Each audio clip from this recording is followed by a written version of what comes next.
份新的报告显示，讲华语的黑客利用虚假的联合国报告和虚假的支持组织来打击维吾尔人。据网络安全公司Checkpoint称，讲中文的黑客伪装成联合国，对维吾尔人进行持续的网络攻击。研究人员发现了一次攻击，冒充联合国人权理事会的黑客向维吾尔人发送了一份详细描述侵犯人权行为的文件。实际上，这是一个恶意的文件，一旦下载便会下载恶意软件。两家公司表示，可能的目标是欺骗中国和巴基斯坦境内的知名维吾尔人，为其计算机打开后门。该公司威胁情报主管洛特姆·芬克斯坦表示，我们认为这些网络攻击的动机是间谍活动，行动的最后阶段是在维吾尔社区知名目标的计算机中安装后门。研究人员写道，这些网络攻击背后的攻击者以联合国和虚假人权基金会为幌子，向目标发送恶意文件，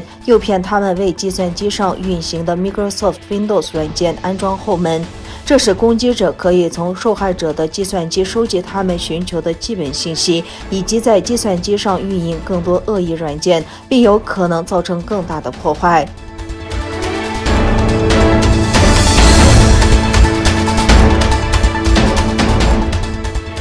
德国电视一台关注到中国在维吾尔议题上所做的破绽百出的舆论宣传，虽然在西方国家成效寥寥，但是在非洲和拉美却有可能效力十足。德国电视一台近日德国新闻网站刊登题为“庸俗且强硬的宣传”的文章。文章指出，针对东突厥散政策的批评在全球都十分普遍，但北京方面不允许国际社会在东突厥散进行独立调查。正相反，中国以大规模的宣传攻势进行反击。文章指出，中国除了制作播出《歌声的翅膀》等这类俗气的视频之外，宣传武器库中还有大量攻击性的言语武器。例如，最近包括德国联邦议员人权委员会在内的西方政策受到中国外交人员发来的信函，言辞否认西方对中国少数民族政策的批评，并且回击声称这些批评都是谎言。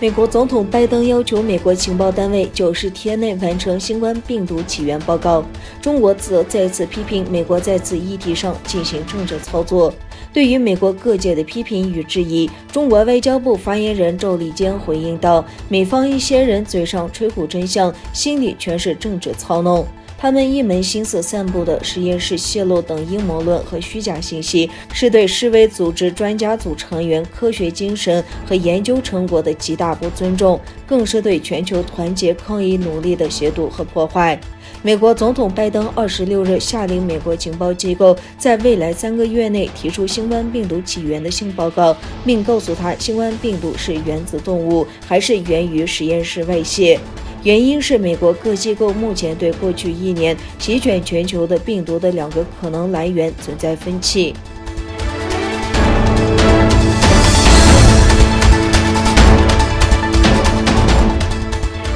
美国贸易代表戴奇与中国国务院副总理刘鹤通电话，是美国拜登政府上台4个多月以来中美贸易高层官员首次通话。中国商务部27日发布简短短信，在刘鹤的官方明确后加上中美全面经济对话中方牵头人，指他今早与美贸易代表戴奇通话。商务部续称，双方本着平等和互相尊重的态度进行了坦诚、实务、建设性的交流。美方的公告指出，戴奇通话时提出拜登政府以工人为中心的贸易政策指导原则，他对中美贸易的看法以及相关议题持续引起的关注。公告形容双方的对话坦诚，戴奇期待与刘鹤进一步讨论。